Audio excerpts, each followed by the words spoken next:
एक साल में सोने और चांदी की कीमतों में बहुत तेजी आई है। इनकी कीमतों में 50% से ज्यादा का उछाल देखा गया है।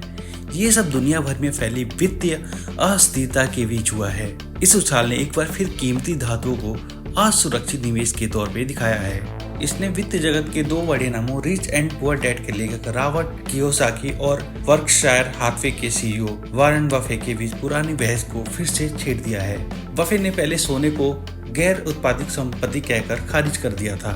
उनका कहना था कि इसमें कंपनियों या शेयरों जैसी कोई उपयोगिता नहीं है जो कमाई करते हैं, लेकिन अब उन्होंने इस कीमती धातुओं का समर्थन किया है।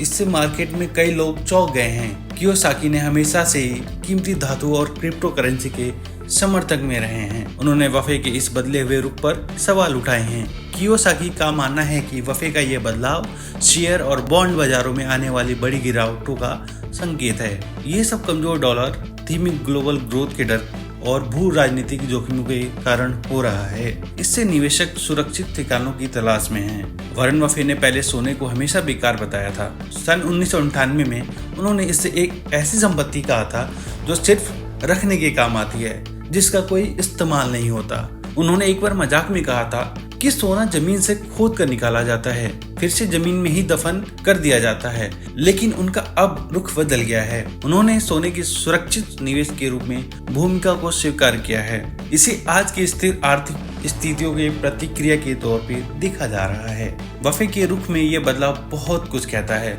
रॉबर्ट कियोसाकी ने इस पर रोशनी डाली है। उन्होंने सोशल मीडिया प्लेटफॉर्म एक्स पर पोस्ट में कहा, भले ही बफे ने सालों तक मेरे जैसे सोने और चांदी के निवेशकों को बेकार कहा, लेकिन उनका समर्थन ये बताता है कि शेयर और बॉन्ड बाजार गिरने वाला है। कियोसाकी का तर्क है कि अगर बफे जैसे दिग्गज भी कीमती धातुओं की ओर मुड़ रहे हैं तो यह इक्विटी और बॉन्ड बाजारों के लिए मुश्किल समय का संकेत हो सकता है। अब जानते हैं दोनों दिग्गजों की राय में क्या रहा अंतर। रॉबर्ट लंबे समय से निवेशकों को पारंपरिक संपत्तियों से हटकर निवेश करने की सलाह देते रहे हैं। वो कहते हैं कि लोगों को सोना, चांदी और बिटकॉइन और इथेरियम जैसी क्रिप्टो करेंसी में पैसा लगाना चाहिए। उनके विचार में यह निवेश ऊंची महंगाई, भू राजनीतिक तनाव या करेंसी की कमजोरी के समय धन की रक्षा करते हैं। आज के समय में विश्व महंगाई बढ़ रही है, व्यापार विवाद भी बढ़ रहे हैं, भू राजनीतिक तनाव भी लगातार बना हुआ है। ऐसे में पर्सनल फाइनेंस के गुरु जोर देके कहते हैं कि निवेशकों को संभावित वित्त मंदी के लिए तैयार रहना चाहिए। यह साल 1929 की महामंदी जैसी एक बड़ी मंदी की चेतावनी देता है।